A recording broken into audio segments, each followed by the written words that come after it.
ಧರ್ಮಸ್ಥಳದ ಗೂಂಡಾಗಳಿಂದ ಮತ್ತೆ ನಮ್ಮ ಮೇಲೆ ದಾಳಿಗೆ ಯತ್ನ. ಎಸ್ ವೀಕ್ಷಕರೇ, ಧರ್ಮಸ್ಥಳ ಯಾರಪ್ಪನದು ಅಂತ ಗೊತ್ತಾಗ್ತಾ ಇಲ್ಲ. ಆ್ಯಂಡ್ ಅದರ ಜೊತೆಗೆ ನಮ್ಮ ಒಂದು ಕಾನೂನು ವ್ಯವಸ್ಥೆಯನ್ನು ನೋಡ್ತಿದ್ರೆ ನಿಜಕ್ಕೂ ಕೂಡ ಬೇಜಾರಾಗುತ್ತೆ ಅಂತಲೇ ಹೇಳ್ಬೋದು. ಅದಕ್ಕೆ ಕಾರಣನೇ ಮೊನ್ನೆ ರಾತ್ರಿ ನಡೆದಂಥ ಒಂದು ಘಟನೆ. ಮೊನ್ನೆ ರಾತ್ರಿ ಏನಾಯಿತು ಅಂದರೆ, ಧರ್ಮಸ್ಥಳದ ಸೌಜನ್ಯ ಅವರ ಮನೆ ಹತ್ರ ಅಂದರೆ ಪಾಂಗಳದಲ್ಲಿ ಕೋಲ ನಡೀತಿರುತ್ತೆ. ಊರಿನವರು ಎಲ್ಲರೂ ಕೂಡ ಸೇರಿ ಧರ್ಮಸ್ಥಳದ ಗ್ರಾಮಸ್ಥರು ಆ್ಯಂಡ್ ಅದರ ಜೊತೆಗೆ ಸೌಜನ್ಯ ಅವರ ಮನೆಯವರು ಕೂಡ ಅಲ್ಲಿ ಭಾಗಿಯಾಗಿರ್ತಾರೆ. ಅವರೇ ಅಲ್ಲಿ ಪೂಜೆನ ನಡೆಸ್ಕೊಡ್ತಾ ಇರ್ತಾರೆ ವೀಕ್ಷಕರೇ.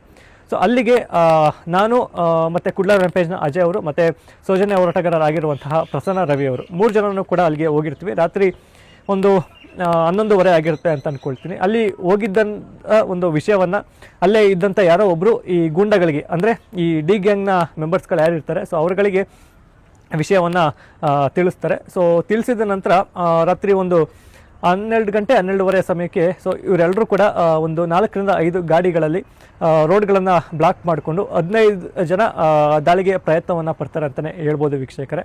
ಸೊ ಏನು ನಮ್ಮ ಮೇಲೆ 3 ತಿಂಗಳಿಂದ ಅಟ್ಯಾಕನ್ನು ಮಾಡಿದರು, ಮಾರಣಾಂತಿಕ ಹಲ್ಲೆಯನ್ನು ಮಾಡಿದರು ಯೂಟ್ಯೂಬರ್ಸ್ಗಳ ಮೇಲೆ. ಸೇಮ್ ಅದೇ ಗ್ಯಾಂಗ್ ಸೊ ಅಲ್ಲೇ ಮಾಡಿದಂಥವರು ಕೂಡ ಸೊ ಅದರೊಳಗಡೆ ಸೇರಿಕೊಂಡು ಮತ್ತೆ ಇವ್ರುಗಳು ಏನಕ್ಕೆ ಬಂದಿದ್ದಾರೆ ಈ ನಾಯಿಗಳು ಅಂತ ನಮ್ಮ ಮೇಲೆ ಗಲಾಟೆಗೆ ಬಂದರು ಮತ್ತು ಸ್ಥಳೀಯರ ಜೊತೆಗೆ ಜಗಳವನ್ನು ಆಡಿದರು ವೀಕ್ಷಕರೇ. ಸದ್ಯ ಅಲ್ಲಿ ಯಾವುದೇ ಅನಾಹುತ ನಡೆಯಲಿಲ್ಲ. ಕಾರಣ ಏನು ಅಂದರೆ ಅದು ಒಂದು ದೇವಸ್ಥಾನ ಆ್ಯಂಡ್ ಅದರ ಜೊತೆಗೆ ಕೋಲ ನಡೀತಿರುವಂಥ ಒಂದು ಸ್ಥಳ ಆಗಿರೋದ್ರಿಂದ ಅಲ್ಲಿಯ ಸ್ಥಳೀಯರು ಆಗ ಒಂದು ಗಲಾಟೆಯನ್ನು ನಿಲ್ಲಿಸಿದ್ರು ಆ್ಯಂಡ್ ಪೊಲೀಸ್ನವ್ರಿಗೆ ತಿಳಿಸಿದ್ದರಿಂದ ಸೊ ಪೊಲೀಸ್ನವ್ರು ಆ ಕೂಡಲೇ ಬಂದ ತಕ್ಷಣ ಸೊ ಅವರೆಲ್ಲರೂ ಕೂಡ ತಡೆದ್ರು ಅಂತಲೇ ಹೇಳ್ಬೋದು. ಬಟ್ ಆದರೂ ಪೊಲೀಸ್ನವ್ರು ಬಂದ ನಂತರವೂ ಕೂಡ 1 ರಿಂದ 1.5 ಗಂಟೆ ಅವರೆಲ್ಲರೂ ಕೂಡ ಅಲ್ಲೇ ಹೊಂಚಾಕೊಂಡು ಕೂತಿದ್ರು. ಸೊ ಇವ್ರು ಆಚೆ ಬರಲಿ, ಇವ್ರ ಮೇಲೆ ಏನಾದರೂ ಮಾಡಬೇಕು ಇವ್ರಿಗೆ ಅನ್ನುವಂಥದ್ದನ್ನು ವೀಕ್ಷಕರೇ. ಸೊ ಇದೀಗ ನಾವುಗಳು ಗ್ಯಾಂಗಿನ ಮೆಂಬರ್ಸ್ಗಳು ಯಾರಿದ್ದಾರೆ ಆ ಗೂಂಡಗಳಿಗೆ ಪ್ರಶ್ನೆಯನ್ನು ಮಾಡುವಂಥದ್ದು. ಧರ್ಮಸ್ಥಳ ಏನು ಅವ್ರ ಅಪ್ಪನದ್ದು ಪ್ರೈವೇಟ್ ದೇವಸ್ಥಾನ ಇದೆ, ಅಲ್ಲಿಗೆ ಏನಾದ್ರು ಬಂದರೆ ಕೇಳಿ ಏನಕ್ಕೆ ಬಂದಿದ್ದೀರಾ ಇಲ್ಲಿಗೆ ಅಂತ.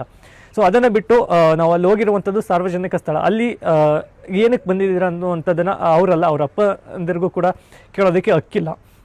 ಸೊ ಅಲ್ಲಿಯ ಸ್ಥಳೀಯರೇ ಅಂದರೆ ಅಲ್ಲಿಯ ಗ್ರಾಮಸ್ಥರೇ ಸ್ವಾಗತಿಸಿದ್ದಾರೆ ನಾವು ಅಲ್ಲಿ ಹೋಗಿದ್ದನ್ನು ನೋಡಿ. ಸೊ ಅಂಥದ್ರಲ್ಲಿ ಇವ್ರುಗಳಿಗೆ ಏನು ಕಷ್ಟ ಅನ್ನುವಂಥದ್ದು ಗೊತ್ತಾಗ್ತಾ ಇಲ್ಲ ವೀಕ್ಷಕರೇ. ಆ್ಯಂಡ್ ಈ ಒಂದು ವಿಡಿಯೋ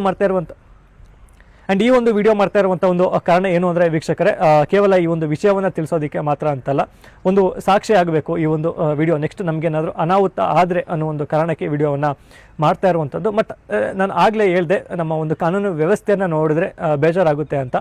ಸೊ ಏಕೆಂದರೆ ವೀಕ್ಷಕರೇ, ತಮ್ಮೆಲ್ಲರೂ ಕೂಡ ಗೊತ್ತು 3 ತಿಂಗಳಿಂದ ಎಂಥ ಒಂದು ಅಟ್ಯಾಕ್ ಆಯಿತು ನಮ್ಗಳ ಮೇಲೆ ಅಂತ. ಸೊ ಎಲ್ಲ ಅಟ್ಯಾಕನ್ನು ಮಾಡಿದ ನಂತರ ಅಟ್ಯಾಕನ್ನು ಯಾರು ಮಾಡಿದರು, ಸೊ ಅವ್ರುಗಳಿಗೆ ನಮ್ಮ ಒಂದು ಕಾನೂನು ವ್ಯವಸ್ಥೆಯಲ್ಲಿ ಏನಾಯಿತು, ಪ್ರಕರಣ ದಾಖಲಾದ ನಂತರ ಸೊ ಯಾರಿಗೂ ಕೂಡ ಬಂಧನವಾಗಲಿಲ್ಲ, ಶಿಕ್ಷೆ ಆಗೋದಕ್ಕೆ ಅದು ಕೋರ್ಟ್ನಲ್ಲಿದೆ.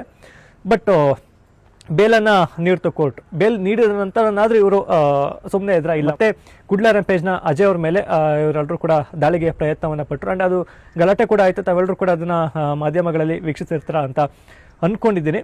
ಸೊ ಅದು ಕೂಡ ಪ್ರಕರಣ ದಾಖಲಾಯಿತು ಸೇಮ್ ಈ ಗುಂಡಗಳ ಮೇಲೇ. ಬಟ್ ಅದಾದ ನಂತರನೂ ಕೂಡ ಏನಾಯಿತು ನಮ್ಮ ಕಾನೂನು ವ್ಯವಸ್ಥೆಯಲ್ಲಿ ಇವರಿಗೆ ಆಗಲೂ ಕೂಡ ಇವ್ರುಗಳಿಗೆ ಯಾವುದೇ ಬಂಧನವಾಗಲಿಲ್ಲ. ಬೇಲ್ ತೊಗೊಂಡ ನಂತರ ಮತ್ತೆ ಈಗ ಮೊನ್ನೆ ಇವರೆಲ್ಲರೂ ಕೂಡ ದಾಳಿಗೆ ಪ್ರಯತ್ನವನ್ನು ಪಟ್ಟಿದ್ದಾರೆ. ಸೊ ಈಗಲೂ ಕೂಡ ಇವ್ರುಗಳ ಮೇಲೆ ದೂರನ್ನು ಕೊಟ್ಟಿದ್ದೀವಿ. ಸೊ ಕೊಟ್ಟ ನಂತರ ಪ್ರಕರಣ ದಾಖಲಾಗುತ್ತೋ ಬಿಡುತ್ತೋ ಅನ್ನುವಂಥದ್ದು ಗೊತ್ತಿಲ್ಲ. ದಾಖಲಾದ್ರೂ ಇವ್ರುಗಳಿಗೆ ಯಾವುದೇ ಬಂಧನವಾಗಲ್ಲ, ಮತ್ತೆ ಇವರು ಬೇಲನ್ನು ತಗೊಳ್ತಾರೆ ಅಂತ. ಸೊ ಈ ಒಂದು ಕಾರಣಕ್ಕೇ ನಮಗೆ ಈ ಒಂದು ಕಾನೂನು ವ್ಯವಸ್ಥೆಯನ್ನು ನೋಡಿ ಬೇಜಾರಾಗುತ್ತೆ ಅಂತ ಹೇಳ್ತಾ ಇರುವಂಥದ್ದು ವೀಕ್ಷಕರೇ. ಆ್ಯಂಡ್ ಈ ಒಂದು ವಿಡಿಯೋ ಮಾಡ್ತಾ ಇರುವಂಥ ಒಂದು ಕಾರಣ ಏನು ಅಂದರೆ ವೀಕ್ಷಕರೇ, ಕೇವಲ ವಿಷಯವನ್ನು ತಿಳಿಸ್ಬೇಕು ಅಂತಲ್ಲ, ಇದೊಂದು ಸಾಕ್ಷಿ ಆಗಬೇಕು. ನೆಕ್ಸ್ಟ್ ನಮಗೇನಾದ್ರು ಒಂದು ಅನಾಹುತ ಆದರೆ ಸೊ ಈ ಒಂದು ವಿಡಿಯೋದಲ್ಲಿ ನಾನು ಏನು ಹೇಳಿದ್ದೀನಿ, ಸೊ ನಮ್ಮ ಒಂದು ಕಾನೂನು ವ್ಯವಸ್ಥೆ ಮತ್ತು ಅಂದರೆ ದಕ್ಷಿಣ ಕನ್ನಡ ಜಿಲ್ಲೆಯ ಕಾನೂನು ವ್ಯವಸ್ಥೆ ಆಗಿರ್ಬೋದು ಅಥವಾ ಈ ಗೂಂಡಗಳೇ ಕಾರಣ ಆಗಿರ್ತಾರೆ ಅನ್ನುವಂಥದ್ದನ್ನ ತಿಳಿಸೋದಕ್ಕೋಸ್ಕರ. ಸೊ ನಾನು ಈಗಲೂ ಕೂಡ ಅಲ್ಲಿಯ ಕಾನೂನು ವ್ಯವಸ್ಥೆಯನ್ನು ಕಾಪಾಡಿಕೊಳ್ಳುವಂಥವ್ರು ಯಾರಿದ್ದಾರೆ ಅವ್ರುಗಳಿಗೆ ರಿಕ್ವೆಸ್ಟ್ ಮಾಡ್ಕೊಳ್ಳುವಂಥದ್ದು. ನೆಕ್ಸ್ಟ್ ನಾವು ಧರ್ಮಸ್ಥಳಕ್ಕೆ ಹೋಗಲ್ಲ ಅಂತಲ್ಲ, ಖಂಡಿತವಾಗ್ಲೂ ಅಲ್ಲಿಗೆ ನಾವು ಹೋಗ್ತೀವಿ. ಸೊ ಅಲ್ಲಿಗೆ ಹೋಗಬಾರ್ದು ಅನ್ನುವಂಥದ್ದನ್ನು ಹೇಳೋದಕ್ಕೆ ಯಾರಿಗೂ ಕೂಡ ರೈಟ್ಸ್ ಇಲ್ಲ, ನಮ್ಮನ್ನೇನು ಅಲ್ಲಿಂದ ಗಡಿಪಾರು ಮಾಡಿಲ್ಲ.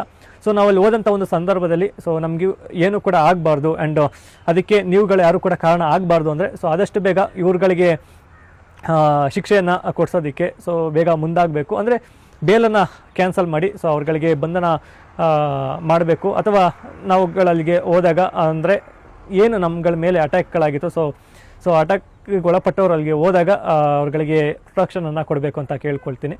ಸೊ ಇದಿಷ್ಟು ವೀಕ್ಷಕರೇ, ಸೊ ಈ ಒಂದು ವಿಡಿಯೋದ ಒಂದು ಉದ್ದೇಶ. ಆ್ಯಂಡ್ ಅದರ ಜೊತೆಗೆ ಧರ್ಮಸ್ಥಳದ ಪ್ರಕರಣದ ಬಗ್ಗೆ ಅಪ್ಡೇಟನ್ನು ಕೇಳ್ತಾ ಇದ್ದಾರೆ. ಸೊ ತಮ್ಮೆಲ್ಲರಿಗೂ ಕೂಡ ಗೊತ್ತಿರುವಂಥದ್ದೇ, ಕೆಲವು ದಿನಗಳ ಹಿಂದೆ SIT ಅವರು ತನ್ನ ತನಿಖಾ ವರದಿಗಳನ್ನು ಒಟ್ಟು 6 ವಾಲ್ಯೂಮ್ಗಳಲ್ಲಿ 2,500 3 ಸಾವಿರ ಪೇಜ್ಗಳು ಒಳಗೊಂಡಿರುವಂಥ ಒಂದು ತನಿಖಾ ವರದಿಯನ್ನು ಬೆಳ್ತಂಗಡಿಯ ಕೋರ್ಟ್ಗೆ ಕೊಟ್ಟಿದೆ. ಅದರಲ್ಲಿ ಏನೆಲ್ಲ ಇದೆ ಅನ್ನುವಂಥದ್ದು ಆದಷ್ಟು ಬೇಗ ಗೊತ್ತಾಗುತ್ತೆ ಅಂತ ಅಂದ್ಕೊಂಡಿದ್ದೀನಿ. ಯಾಕಂದರೆ ಸೌಜನ್ಯ ಹೋರಾಟಗಾರರಾಗಿರುವಂಥ ಜಯಂತ್ ಟಿ ಅವರು ಅದರ ಒಂದು ಸರ್ಟಿಫೈಡ್ ಕಾಪಿಗೋಸ್ಕರ ಕೋರ್ಟ್ನಲ್ಲಿ ಕೇಳಿದ್ದಾರೆ. ಸೊ ಅದು ಸಿಕ್ಕ ನಂತರ ಏನಾದರೂ ಒಂದು ಅಪ್ಡೇಟ್ ಸಿಗ್ಬೋದು ಅಂತ ಅಂದ್ಕೊಂಡಿದ್ದೀನಿ. ಅದನ್ನು ಬಿಟ್ಟರೆ ಇನ್ನು ತನಿಖೆ ಇನ್ನು ಕಂಟಿನ್ಯೂ ಆಗ್ತಾ ಇದೆ ವೀಕ್ಷಕರೇ. ಸೊ ಇದಿಷ್ಟು.